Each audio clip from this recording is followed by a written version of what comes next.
Padre celestial, eres nuestro Dios y nuestro Señor. Señor, bendito Dios. Nuestros caminos están extendidos delante de ti. Amén.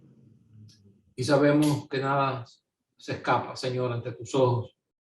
Tú ves a tus hijos, tú conoces nuestras situaciones, pero antes de pedirte algo, queremos darte gracias por el beneficio que tú nos das de poder conectarnos, hermanos, unos con otros. Gracias por Jesucristo, nuestro Salvador, que por causa de su sacrificio es que nosotros nos hemos podido conocer unos a otros. Por causa del Evangelio hemos podido llegar a ser parte del pueblo de Dios y tener este estado de comunión, de compañerismo. Esta clase, Señor, la encomendamos en tus manos, confiando en que tú nos guíes a hablar aquello que necesitamos, aquello que realmente es lo que tiene como si fuera un grito de auxilio, de socorro. Ayúdanos en estos tiempos, Señor, porque tu pueblo te necesita más que nunca.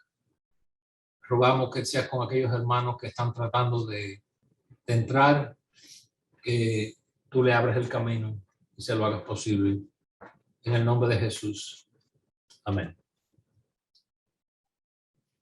Estamos hablando y estudiando el vocabulario de un avivamiento. Y comenzamos leyendo Habacuc 3, ya versículos que comienzan a ser conocidos, versículos que ya comienzan a quizás a ser recordados por nosotros. Y como dice el versículo 3, porque esto es una oración que realmente, pero Dios le dice a Habacuc, aunque la visión, la palabra visión también significa profecía, aunque la visión tardará aún por un tiempo, mas se apresura hacia el fin y no mentirá, aunque tardare, espéralo, porque sin duda vendrá, no tardará. Y después cuando llegamos al capítulo 3, Habacuc ora y le dice a Dios en su oración que él había oído su palabra. Eso está en Habacuc 3:2. Oh Jehová, he oído tu palabra y temí. Oh Jehová, aviva tu obra en medio de los tiempos, y en medio de los tiempos hazla conocer. En la ira, acuérdate de la misericordia. Estos versículos que han sido leídos y citados una y otra vez, no quiero que se conviertan simplemente en palabras, sino que puedan hacer un estado de conciencia en nosotros, un estado de urgencia, porque no sabemos a dónde vamos a estar la semana que viene. Yo sí sé que de la semana pasada, a este sábado, ya han ocurrido cosas aquí, en este país. Estamos en una forma acelerada, porque si Dios no duerme, tampoco el diablo. Y nosotros no podemos estar cruzados de manos, simplemente esperando a lo que vendrá, sin saber realmente qué es lo que va a venir. Porque tenemos una idea de las cosas que pudieran venir, y estoy hablando específicamente acerca de este país donde estamos viviendo nosotros, pero también vemos que esto es una agenda mundial que sigue avanzando, y y no hay ninguna fuerza humana o gubernamental que salga al paso de este plan macabro que se está llevando a cabo, muchas veces silenciosamente, porque no hay respuesta. Yo estaba leyendo ayer, ¿dónde están las respuestas? ¿Por qué ha pasado esto? ¿Por qué esta ley fue cambiada sin que el pueblo lo sepa? ¿Hacia dónde vamos? ¿Qué es lo que hay? Los lugares de alta posición parece que han sido afectados por una corrupción de una magnitud que no se puede explicar. Hay muchos cómplices en esto y detrás de todo esto está el dinero. Ahora bien, el tiempo que nosotros tenemos solamente Dios lo sabe.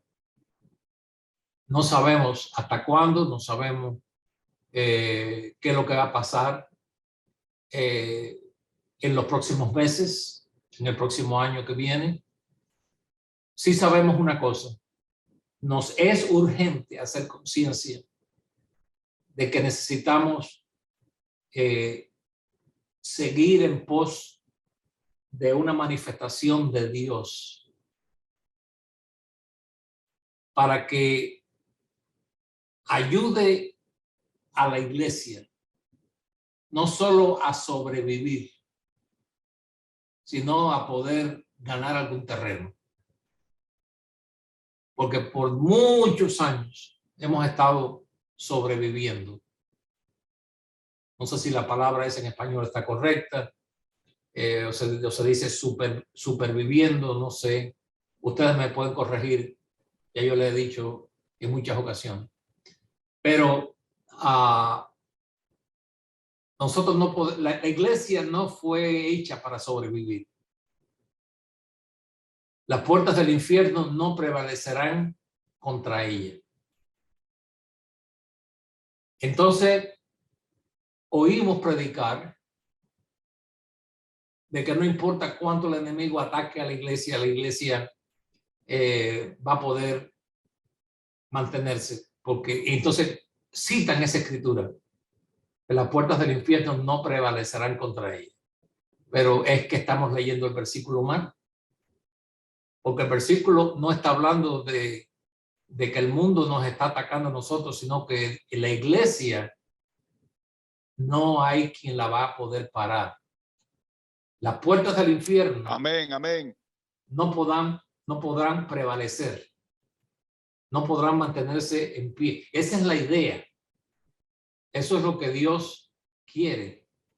Pero tenemos que entender de que no siempre lo que Dios ha querido ha sido lo que el pueblo de Dios ha dicho amén.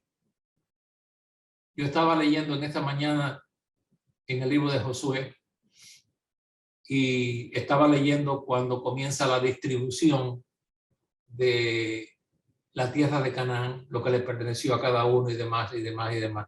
Y vemos ahí que las 2 tribus y medio que se quedaron al otro lado del río Jordán, después que ellos entraron a la tierra de Canaán y ayudaron a sus hermanos a conquistar. Ese no fue el plan de Dios. Eso no era lo que Dios había diseñado para ellos. Sin embargo, Dios les permitió hacer eso. Eso se llama en un lenguaje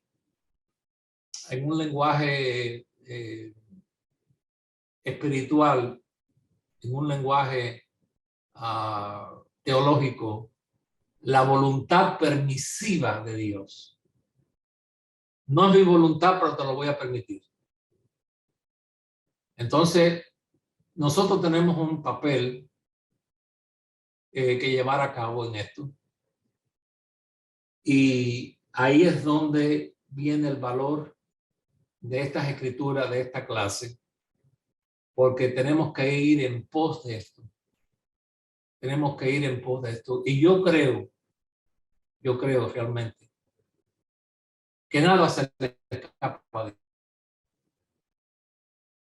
Yo, mientras que leía las Escrituras esta mañana y llegué a esos capítulos, y por qué no decirlo, tienen como una inclinación a hacernos pensar, pero estos capítulos son canzones porque es una repetición de tanta tierra que se le va a dar a tal tribu, etcétera, etcétera. Y entonces Dios le dice a Josué que ya Josué está viejo. Ya está viejo, le dice Josué, ya tú estás viejo ya. Entonces le dice, pero todavía hay mucha tierra para conquistar. Entonces Dios entra en un detalle. Mi primera impresión es, ¿para qué yo voy a leer esto? Entonces Dios comienza a detallar los terrenos donde habían valles, habían ríos, habían viñas, terrenos ganaderos.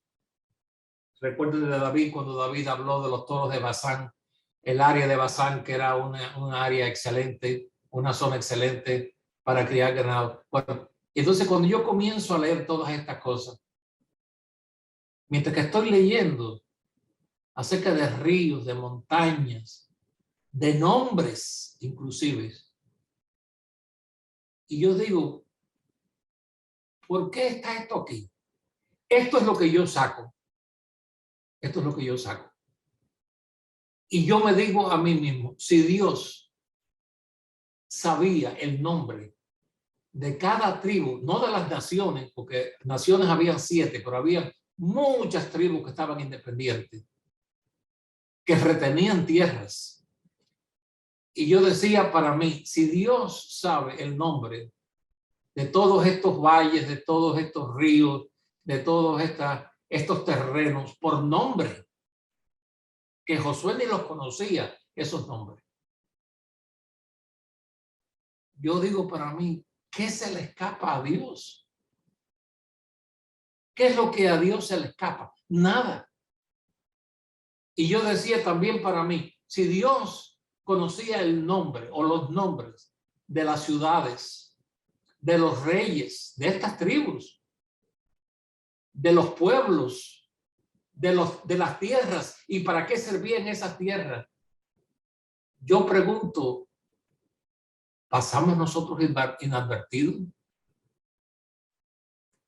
¿Está pasando Dios por alto la condición nuestra como iglesia, como pueblo de Dios? No. Entonces, si no es así, pues entonces tenemos que buscar la respuesta en otro lugar, y la respuesta está en nosotros.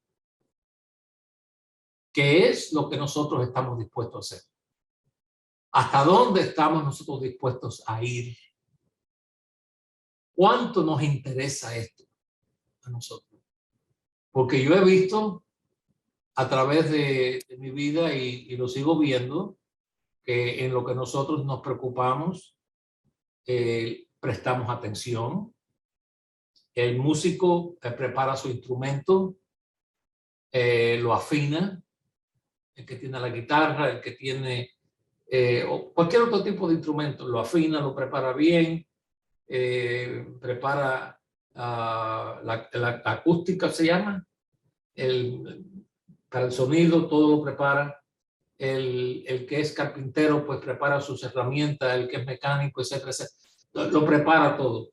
Bueno, sí, ¿por qué nosotros no hacemos lo mismo? ¿Por qué no hay preparación?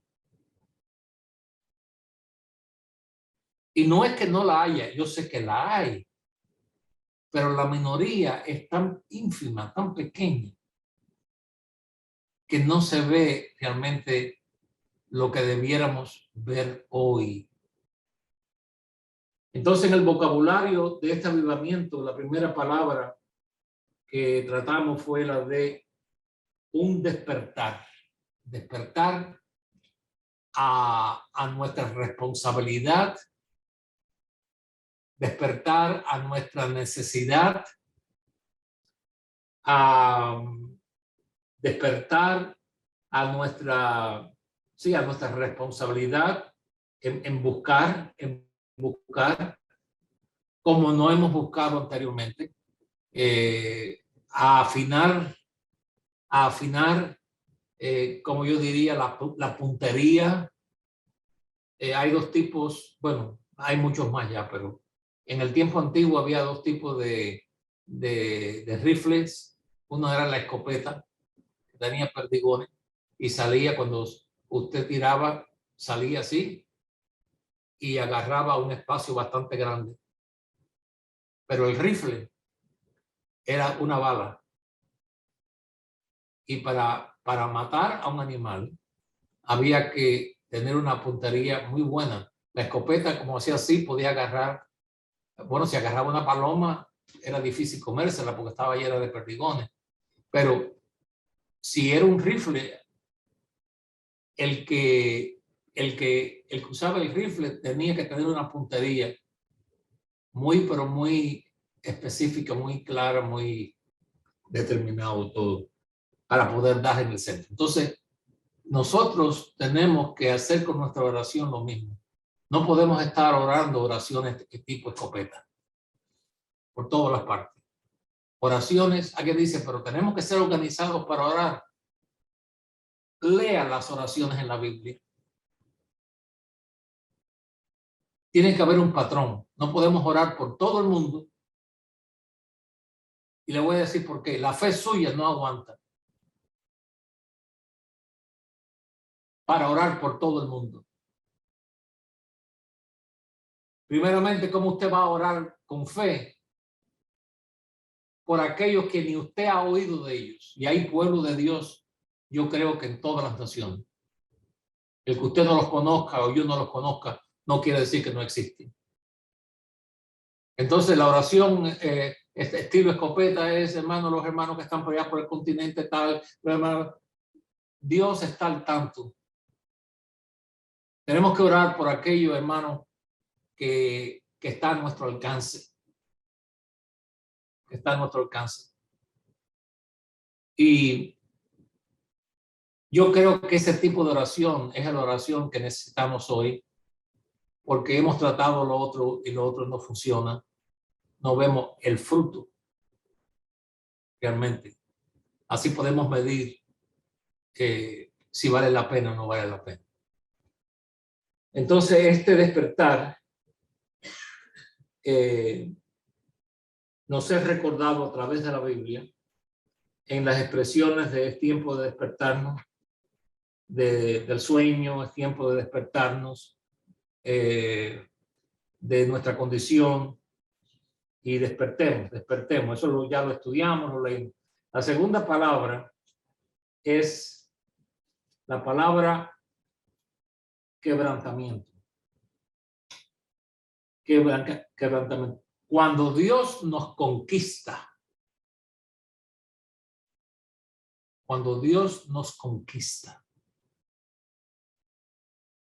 si lo quieren escribir, lo pueden hacer. Si no, si ustedes creen que su mente lo puede captar y aguantarlo, pues bueno, gloria a Dios. Apocalipsis 6, y vi un caballo blanco. Un caballo blanco, símbolo de la iglesia. Y el que lo montaba tenía un arco en su mano y salió venciendo y para vencer. Ahora, somos bendecidos si ese caballo blanco nos venció a nosotros. Nos venció porque por causa de nuestra voluntad. Tenemos una voluntad fuerte. Hay un yo prominente en cada persona que hemos heredado y hemos estado dando la clase los miércoles por la noche. Hemos tocado algunos de estos puntos. Ser conquistados por el caballo blanco, ser conquistados por Dios cuando hay un quebrantamiento real. Ustedes pueden buscar ahí en su Biblia, si lo encuentran, como yo siempre les digo, por favor, léanlo. Lucas 20, versículo 18. Ok, versículo, vamos a comenzar con el 17. ¿Alguien lo tiene? ¿Lo quiere leer? ¿No? Muy bien. Pero él, ese es Jesús, pero él, mirándolos, dijo, ¿qué pues es lo que está escrito? La piedra que desecharon los edificadores, esa es la nación judía que desechó la piedra, ha venido a ser cabeza del ángulo. Todo el que cayere sobre aquella piedra será quebrantado, mas sobre quien ella cayere le desmenuzará. Es necesario caer sobre esta piedra para ser quebrantado. Si no, al final la piedra termina cayendo sobre nosotros y nos hace polvo. Hay una necesidad de entender, de ser alcanzados primeramente, como ya dijimos, por la revelación de nuestra necesidad, por razón de nuestra dureza, que muchas veces se manifiesta en una forma, vamos a llamarla una forma cristiana, aunque es un decir mío. Salmo 81, 11 dice, pero mi pueblo no oyó mi voz, e Israel no me quiso a mí, los dejé, por tanto, a la dureza de su corazón, caminaron en sus propios consejos. Oh, si me hubiera oído mi pueblo. Yo sé que eso le pasó a Israel, pero esto no está muy lejos de la realidad que nos rodea hoy en día. Hay una palabra que yo la puedo usar en inglés, pero en español no la puedo usar, así que es un invento mío de mi diccionario, un diccionario que yo tengo personal, que nos hemos cristianizados.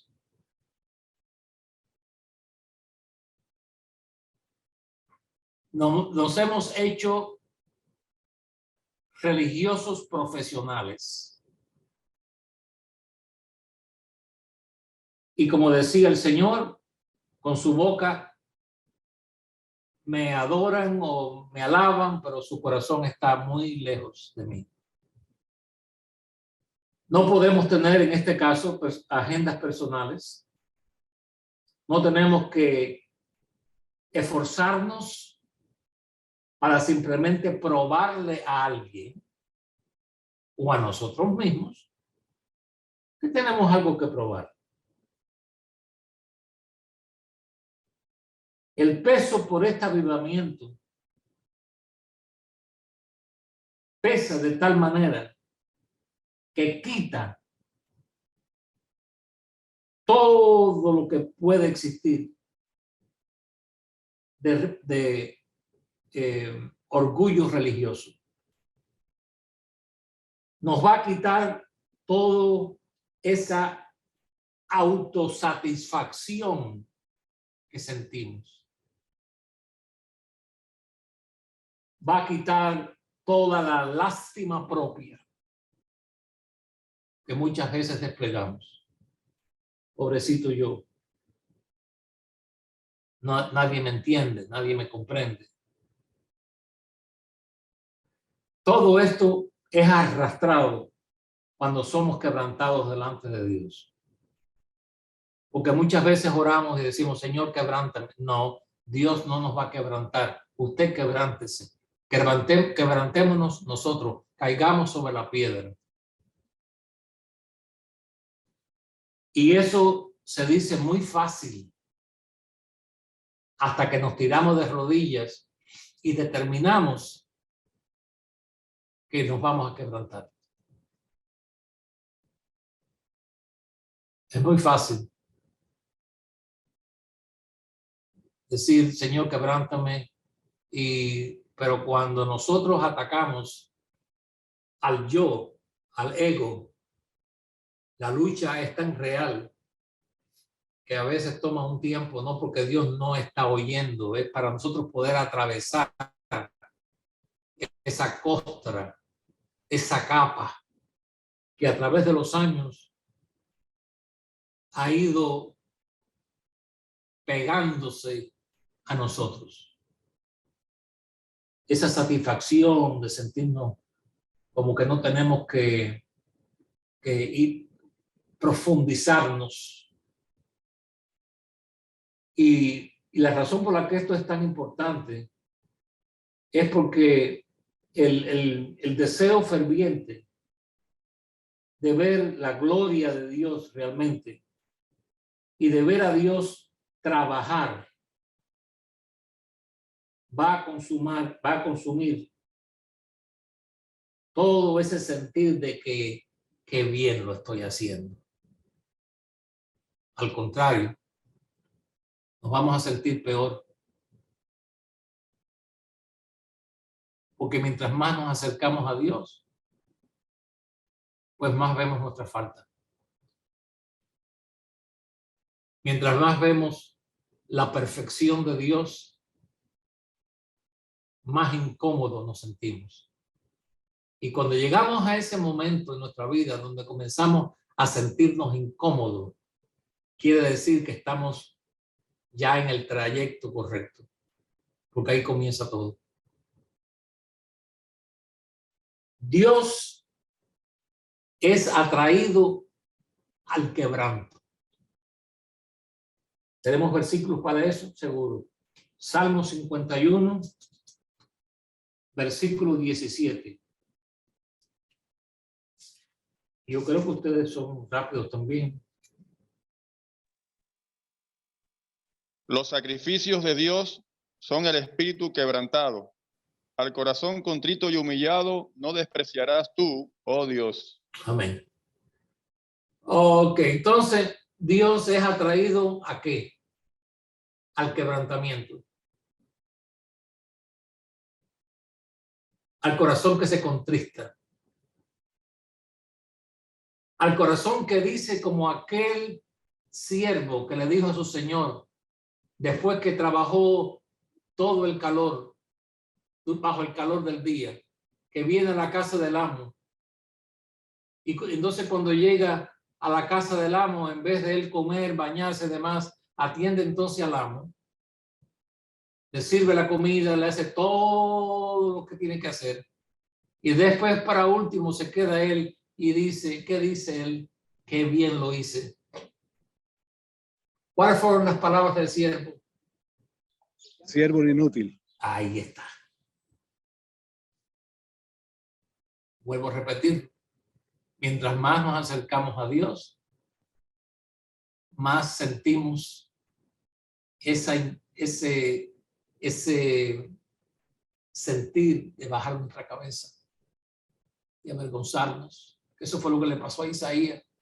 Isaías todo estaba bien hasta que llegó al templo y cuando vio la gloria de los serafines y vio aquella gloria de aquellas voces que decían santo, santo, santo, venían para acá, los serafines se llamaban unos a otros, santo, santo, al rey de la gloria. Y cuando Isaías vio aquella visión de la santidad de Dios, de su gloria, dijo, hombre muerto soy de labios inmundos. ¿Cuándo dijo eso él? Cuando se acercó a la gloria de Dios.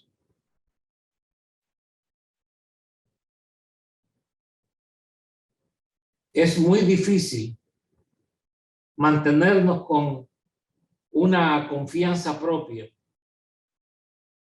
cuando estamos quebrantados.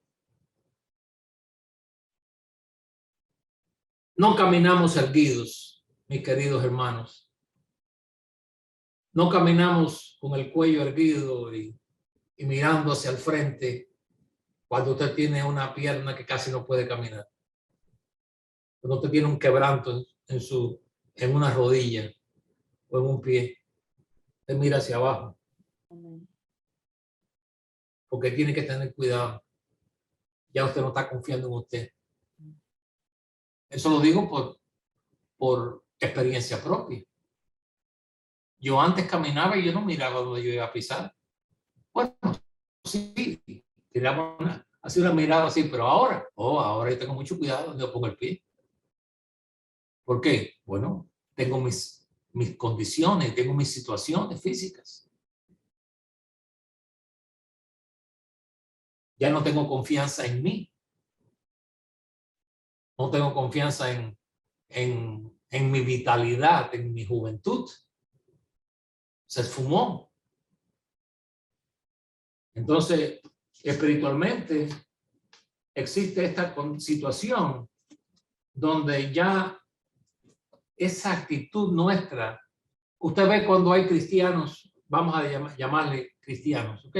Porque si decimos a esas personas, vamos a estar pensando que estamos hablando de la gente pecadora. Es como un pastor que yo conozco, bueno, conocí, un hombre de Dios sin duda, y él en uno de sus mensajes, le estoy hablando de los años 60 y tanto, y él decía que alguien le había dicho, hermano, ¿por qué usted siempre dice la iglesia? Y dice, porque si digo otra cosa, la iglesia va a creer que yo estoy hablando del mundo, pero estoy hablando de ellos. Y él dice que él era así, de esa manera.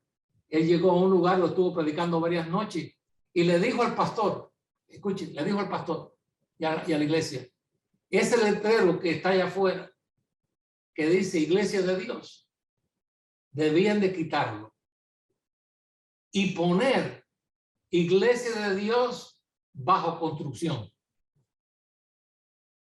O sea, que lo estamos tratando de edificar. Porque las condiciones no eran correctas. Esa palabra bajo construcción es una traducción del inglés porque en inglés se usa under construction, pero en español se dice, ¿qué es lo que se dice? Siendo construida. En construcción. En construcción. En construcción. Okay. Sí. En edificación también. Edificación. Pónganla allá afuera, Iglesia de Dios, siendo edificada. Sí. Porque ustedes hablan como que el trabajo está completo ya. No, aquí hay mucho que edificar todavía. Él le dijo eso a la congregación.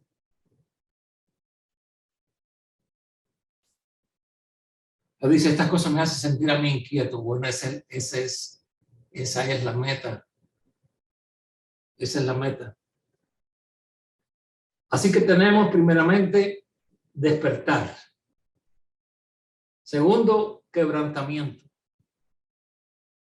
Cuando usted se encierra en su cuarto, cierra la puerta, desconecta el teléfono, el celular y le dice que no me molesten. Y usted ora hasta que usted sabe que usted tocó al cielo en oración. ¿Cómo yo lo sé? Usted lo va a saber. Usted lo va a saber. Es como cuando usted está enamorado. Usted le pregunta a otro, oye Juan, ¿tú crees que yo estoy enamorado? Bueno, quien debe saberlo eres tú. Yo quisiera hacer esa pregunta a algunos aquí, pero no me atrevo, porque están así, usted sabe, no lo quiero que pasen una pena. Sí, ¿tú estás enamorado? ¿Tú estás encariñado? ¿O tú estás interesado? ¿Qué es lo que hay? Algunos me están viendo con una cara como que se comieron un pepinillo en vinagre. Juan, ¿tú crees de verdad que yo estoy enamorado? ¿Qué es lo que se siente cuando uno está enamorado? Bueno, es que todos sienten diferentes cosas. A algunos se les quita el apetito, a otros se le cae el pelo, especialmente los hombres, a otros le pasa, tienen problemas con el estómago, a otros les cae una inquietud, a otros no pueden dormir, diferentes cosas ocurren. Cuando yo me enamoré de mi esposa, yo la llamaba tanto por teléfono que yo dije, me va a ser más barato casarme que pagar mensualmente lo que yo estoy pagando por teléfono. Hermano Sí, Alex. mi hermana. Cuando uno está enamorado, es algo que no se puede explicar. Ahí está. Otro, que no se puede esconder. Muy bien, hermana. Y que queremos que todo el mundo lo sepa. Muy bien, es verdad. Hay una picazón, por decirlo. No, yo no quiero decirle a nadie que yo estoy enamorado. No, no me suena muy bien eso. Creo que encontré a mi costilla. Bueno, hermano, hay todo tipo de costillas. Hay costillas de puerco, hay costillas de res, hasta los cocodrilos. Sí, hermano, aquí en Miami los hay. Bueno, lo que yo estoy tratando de explicar es que uno sabe cuando uno está en oración que uno tocó el trono de Dios. Hay un testimonio del Espíritu de Dios. Le voy a dar un ejemplo. Cristo oró 3 veces, ¿se recuerdan? Cuando estaba en el Getsemaní. Amén, amén. A la tercera vez, la oración no varió mucho. A la tercera vez, esto fue lo que realmente dijo. Ya, está bueno ya. Le dio a los discípulos, vamos, ya. Él sabía que el Padre había escuchado su súplica. No porque el Padre no quisiera, pero hay un contacto. Esto es una cosa milagrosa. Es el mundo del espíritu.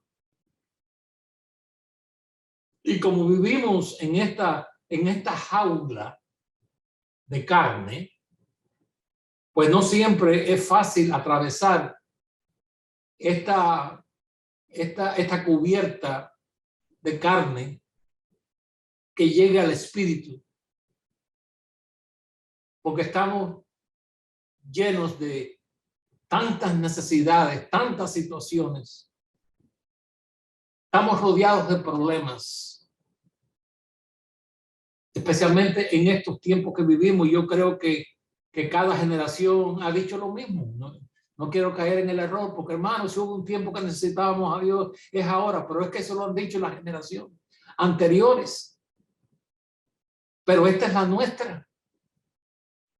Y estamos con tantas cosas en nuestra cabeza que a veces no sabemos por dónde tomar el sartén. Esto o aquello, o lo otro, o aquello, aquí. Entonces, en medio de eso, hay que tener una lucha contra el diablo que no quiere que nosotros nos enfoquemos en esto que estamos hablando. Que aquí es donde está, si le vamos a llamar secreto, este es el secreto a esa victoria de la cual están llenos nuestros himnarios de himnos. Victoria, victoria. Yo veo por doquier. Bueno, pero es que yo no veo esa victoria, hermano. ¿Dónde está esa victoria? Por favor, muéstrenmela, enséñenme. Pero lo cantamos. Triunfo será el coro. Triunfo palabra viejo. Cristo es quien marcha adelante. Eso sí es verdad. Cristo está marchando adelante, pero el problema es que nosotros nos hemos quedado ahí atrás.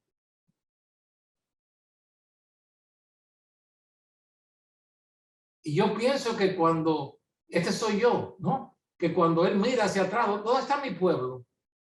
Que se supone que me esté siguiendo. Debemos seguirlo de cerca, ¿no es así? Pero nos hemos quedado atrás por tantas preocupaciones, por tantas situaciones, por tantos afanes de los cuales él nos habló allí en Mateo 6:33. Y no culpo ni critico a aquellos que tienen que luchar diariamente para poder llevar el pan a la mesa. No critico eso, no lo puedo hacer. Pero en medio de tantas cosas tenemos que recordar que no solo de pan vivirá el hombre, mas con toda palabra que sale de la boca de Dios. ¿Alguien quiere hacer un comentario, alguna pregunta? Antes de seguir. La otra palabra es, este es el vocabulario del avivamiento. Despertar, quebrantar. La tercera palabra es un terremoto. Un terremoto. Hablando de estos días que estamos viviendo en particular, el apóstol Juan, en la visión que él tuvo en Apocalipsis 11:19, quisiera tener tiempo para poder empatar estas escrituras, porque el Apocalipsis no es justo sacar un versículo de en medio de una serie y predicar algo que no tiene que ver nada con la otra verdad que se dice. Pero como estamos hablando de la séptima trompeta, que ya es lo último, déjenme ver con ustedes lo que dice la escritura aquí. En el 19 dice, y el templo de Dios fue abierto en el cielo. Bueno, vamos a aclarar algo. En el cielo no hay templos. ¿Ok? Esto está hablando de algo aquí. La iglesia en un plano celestial, en una altura, de lo cual no tenemos tiempo porque si no, no tenemos el espacio. Y el arca de su pacto se veía en el templo. Y hubo relámpagos, voces, truenos y un terremoto. Y grande granizo. Cada uno de esos se puede predicar un mensaje. Después, en Hebreos 12, para poder unir las dos escrituras, hay muchas más, pero Hebreos 12, 26.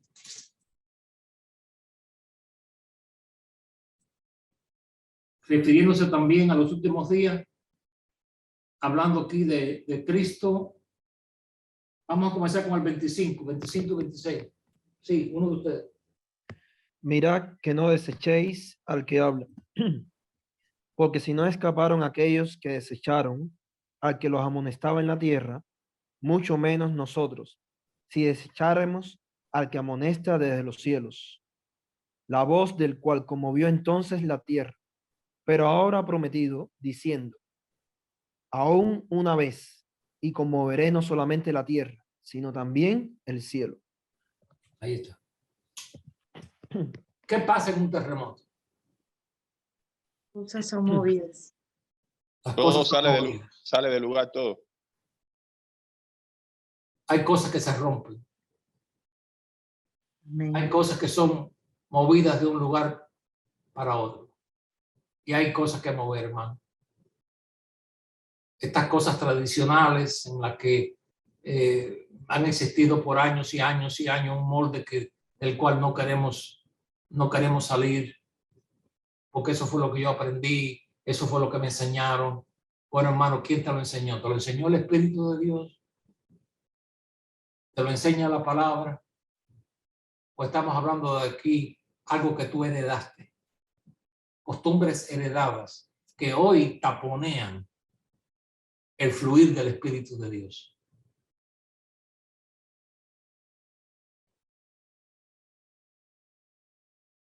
Dios ha enviado estos terremotos en la historia cuando la iglesia clamó a Él por ello. Porque, número uno, despertaron a su necesidad. Número dos, se quebrantaron delante de Dios. Y la respuesta de Dios fue enviar un terremoto. Que así como Pedro y Silas fueron libertados en aquel terremoto, en Filipo, el pueblo de Dios que está presionado hoy con grillos religiosos, costumbres, sean rotos para que podamos ser lo que Dios está esperando de nosotros, que seamos. Un terremoto espiritual. Por lo tanto, cosas se van a romper. Cosas van a cambiar de lugar. ¿Podemos esperar a que todos estén de acuerdo? No. ¿Podemos esperar a que todos comprendan y entiendan? No. ¿Es imprescindible? Sí. Porque la rutina no nos lleva a ningún lugar, nunca nos ha llevado a un lugar, simplemente estar ahí. Y yo creo que el reto mayor, simplemente tengo que decirlo de esta forma, tengo a veces cuidado en no caer en una costumbre de dichos, pero si hubo un tiempo en que esto es necesario es hoy porque estamos viviendo ya los últimos días. O sea que el tiempo apremia. Yo sé que algunos dicen, sí, pero es que también esto se ha dicho a través de generaciones. Yo lo entiendo, yo lo comprendo. Inclusive Pedro lo dijo, que los inicuos decían, todo está igual como estaba antes, nada ha cambiado. Pero Dios tiene un plan. Y nuestra victoria para poder tener la paciencia necesaria, la longanimidad, poder sufrir largo y tendido por las cosas de Dios, van a determinar quiénes seremos los vencedores, quién serán los vencedores, aquellos que estamos aquí. Yo me pregunto qué le vamos a dejar a la próxima generación, qué es lo que van a recoger, qué es lo que van a recoger de nosotros, qué les vamos a dejar. ¿Le vamos a dejar una antorcha ardiendo o le vamos a dejar un fósforo encendido, hermano? ¿Le vamos a dejar un fósforo o le vamos a dejar una antorcha encendida? Porque este mundo, este ambiente que existe hoy, que está empeorándose, es el que nuestros nietos van a vivir si Cristo no ha venido todavía, o esta generación que ya está por la mitad. Van a tener que tener algo específico de parte de Dios. Hay congregaciones que van a morir. Oh, pero, hermano, pero yo quiero que usted me aliente. Le estoy alentando, mi hermano, que busquemos al Señor. Porque es que son pocos los que quedan, y los que pocos que quedan en algunas congregaciones ya están viejos ya.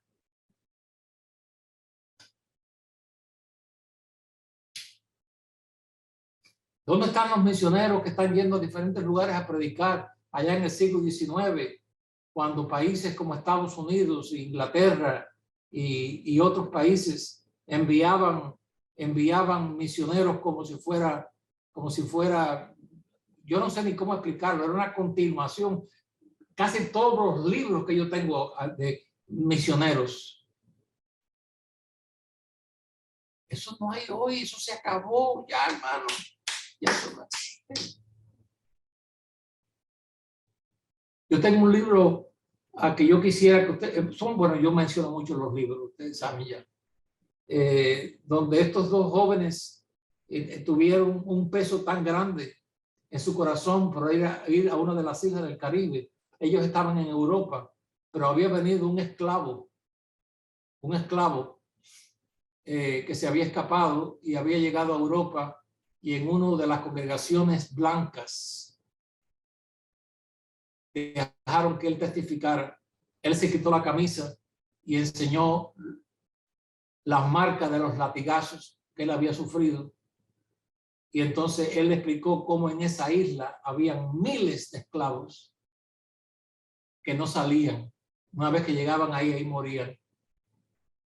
Y él decía que él no podía regresar porque él no lo iban a dejar. Dos jóvenes, cuando oyeron aquello en un culto por la noche, se perturbaron tanto que se dieron cita en el bosque y tuvieron un tiempo extenso de oración. Señor, estamos aquí. ¿Qué tú quieres de nosotros? Y en esos tiempos de oración, en varios días, Dios les dio la confirmación de que ellos debían ir a tratar, por lo menos a tratar.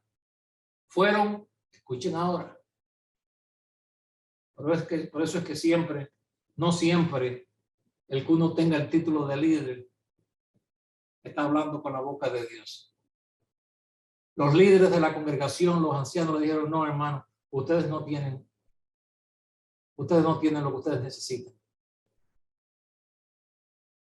Apreciamos el celo que ustedes tienen, el deseo, pero no. Esperen un año. Ellos esperaron. Aquel año fue largo para ellos. Volvieron a los líderes de la iglesia y con mucho trabajo consiguieron el permiso o la bendición para ellos ir. Llegaron a esas islas y encontraron que la única manera de poder entrar a esas islas eran esclavos nuevos. Ellos se vendieron. Eran 2 hombres blancos. Ellos se vendieron como esclavos y entraron a la isla como esclavos. La vida fue dura, pero dura. Pero sembraron la semilla de la palabra de Dios y Dios hizo una obra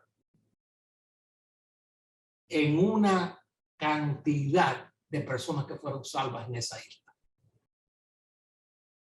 ¿Hay ese tipo de calibre hoy? Bueno, hermano, yo no lo he visto.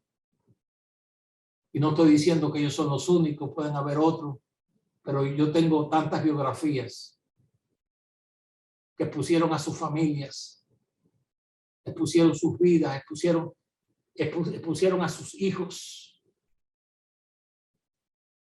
por el peso de almas, porque estaban sintiendo el latido del corazón de Dios en medio de ellos.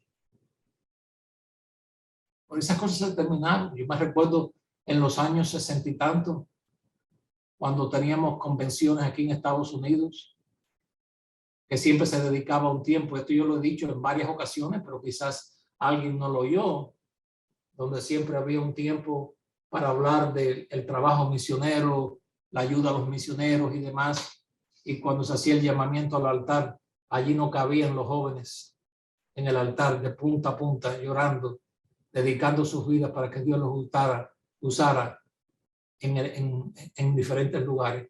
Bueno, hermano, esos tiempos pasaron ya. Ahora, no hay que ir a las misiones.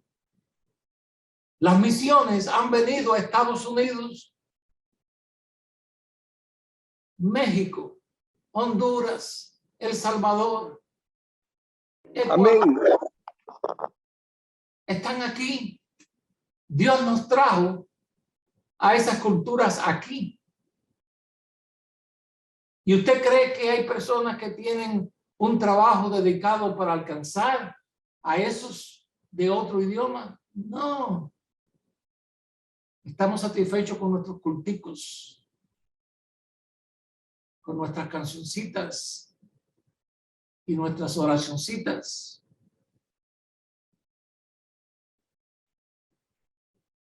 Porque el asunto es no molestar el nido.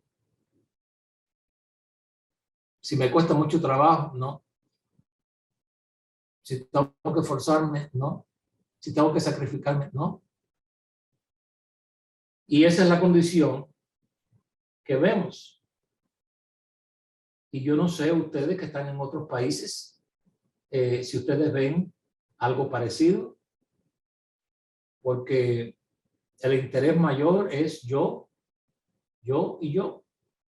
Tenemos un mundo que nos rodea. Recuerde que nosotros fuimos hambrientos y encontramos pan. Ahora tenemos que decirle a los que no han encontrado el pan, ¿dónde está el pan? Como fueron aquellos leprosos. Cuando aquel campo, ¿se recuerdan? Que habían rodeado a Samaria, los sirios, y aquellos leprosos, Dios mandó a un escuadrón de ángeles y destruyó el campo de los sirios y dejaron el campo, el campamento de ellos lleno de comida y de vestidos y de alhajas, y estos leprosos entraron allí y comieron y se vistieron y dijeron, oh, qué bueno está todo esto. Y entonces uno le dijo, oye, en Samaria hay hambre y nosotros aquí estamos gozando de todo esto. Si no vamos y lo decimos, la maldad nos alcanzará. Esas fueron las palabras que ellos dijeron. La maldad nos va a alcanzar. Entonces, si usted ha encontrado el antídoto para una enfermedad y usted no la comparte con otro, usted es una mala persona. Y aquí estamos nosotros. Hermano Alex, Sí. ese es lo que a mí me provoca tristeza y dolor, porque es el peso que mi corazón siente. Y como quisiéramos que la congregación lo sintiera, pero no es así. No es así, hermana. Entonces, eso me mantiene inquieta, intranquila, que muchas veces, aún de noche, se nos quita el sueño. ¿Qué nos queda hacer? Pedir a Dios de qué manera, de qué forma. Persistir, hermana. Sí, hermano, es cierto. Hay que persistir. Dios No es que hay que cambiar para otra cosa, hay que persistir. Porque sí, estamos tocando aquí los puntos específicos. es cierto, hermano. Visto en la historia, visto en la palabra de Dios. No podemos inventar métodos.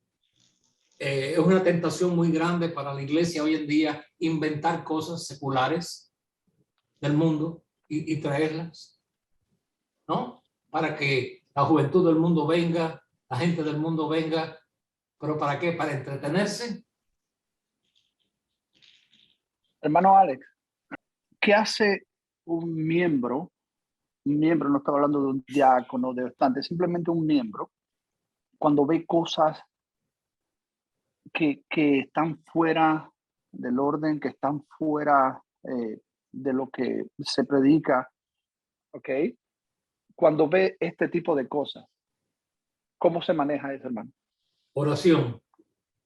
Oración tipo rifle, no escopeta. Porque ahí está, la iglesia gana sus batallas de rodillas. Esa es la receta que yo he conocido siempre. Y uno se mantiene en su lugar, uno no se compromete.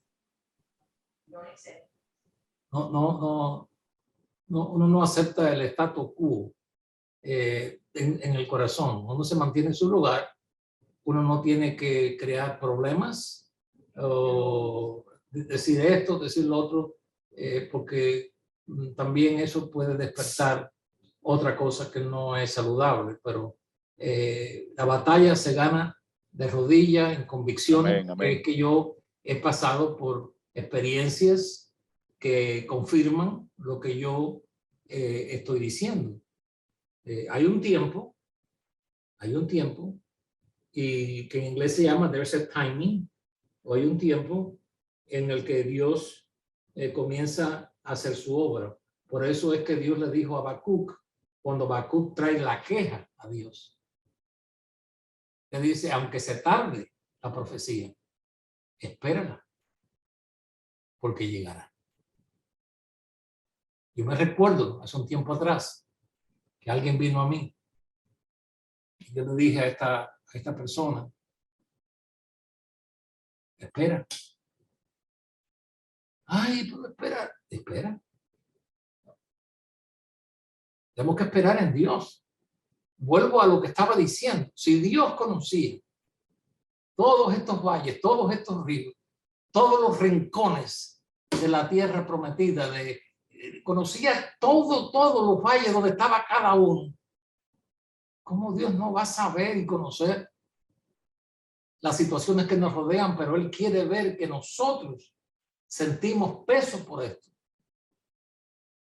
Y yo creo que una persona en particular que se sienta en la forma que has descrito, bueno, pues ha habido un despertar, y ya uno ve cosas que antes no veía, ya no estamos cómodos con aquello, porque vemos que hay algo mayor, hay algo más grande. Y tenemos que seguir en pos. El asunto de esta clase es despertarnos, mirarnos a nosotros mismos, entender que tiene que haber un terremoto, que necesitamos un terremoto como iglesia y necesitamos un terremoto también en nosotros, donde las cosas que creíamos tan importantes ahora no son tan importantes, porque se han movido de posición. Lo que estaba aquí, ahora está aquí. Y entonces, a esto se le llama la lucha de la fe. La lucha de la fe. El tiempo se nos ha vencido. ¿Hay alguna pregunta antes de terminar? Hermano Alex, cuando usted habló de la confianza en sí mismo, Sí. que tocó ese punto, ahí puede entrar ese versículo donde dice, maldito todo aquel que confía en el hombre. Es decir, podemos entrar aún hasta nosotros mismos. Pues claro, si uno está confiando en uno mismo, está mal. Y tenemos que aclarar en estas cosas, porque un versículo de la Biblia no puede contradecir 25. Eso no quiere decir que vamos a andar con... Porque hay personas que dicen, yo tengo discernimiento. No, tú luego tienes un espíritu de sospecha. Amén, amén. Okay, entonces, no podemos ir mirando que yo no puedo confiar en nadie. No, yo creo que sí hay hermanos que podemos confiar en ellos. Amén, amén, amén. ¿Por qué? ¿Cómo sabemos eso? Bueno, vamos a ver su trayectoria. Sus frutos los conocen. La otra cosa es que la gente dice, confía en mí. Ah, un momento. Yo casi no te conozco. La confianza se gana, no se regala. Confianza hay que ganársela. Eso es un poco de merengue arriba de la torta. Esto es gratis. Muy bien. ¿Alguien va a terminar con oración, por favor? Padre, gracias, Señor, por el privilegio que una vez más hemos tenido de estar en esta clase. Gracias, Señor, por la manera en que continúas usando al hermano Alex. Gracias, Padre Celestial, porque reconocemos que cuán importante es conocer lo que usted, Dios, quiere que cada uno de nosotros conozcamos. Amén, Señor. Bendito sea tu nombre una vez más en esta mañana, Señor. Gracias te damos, Padre Celestial, Amén. porque esta oportunidad que cada uno de los que estamos aquí tenemos, no muchos, Padre Celestial, aún no la tienen, y si la tienen, no muchos la saben aprovechar. Oh, Padre. Pero gracias, Señor, porque un grupo de tus hijos, Señor, una vez más en este día, se ha reunido conscientes, Padre Celestial, de nuestra necesidad. Gracias te damos por todo. Amén. Continúa bendiciendo, Señor, a cada uno de mis hermanos. Continúa bendiciendo al hermano Alex y a su familia, Señor. Y a cada uno, Padre Celestial, de los que sabemos, Señor, que solamente tú, oh Dios, puedes bendecir cada una de nuestras vidas. A ti sea toda la gloria, Padre, Amén. toda la honra y toda la alabanza. Todo lo pedimos, Señor, en el nombre de Jesús. Amén. Amén.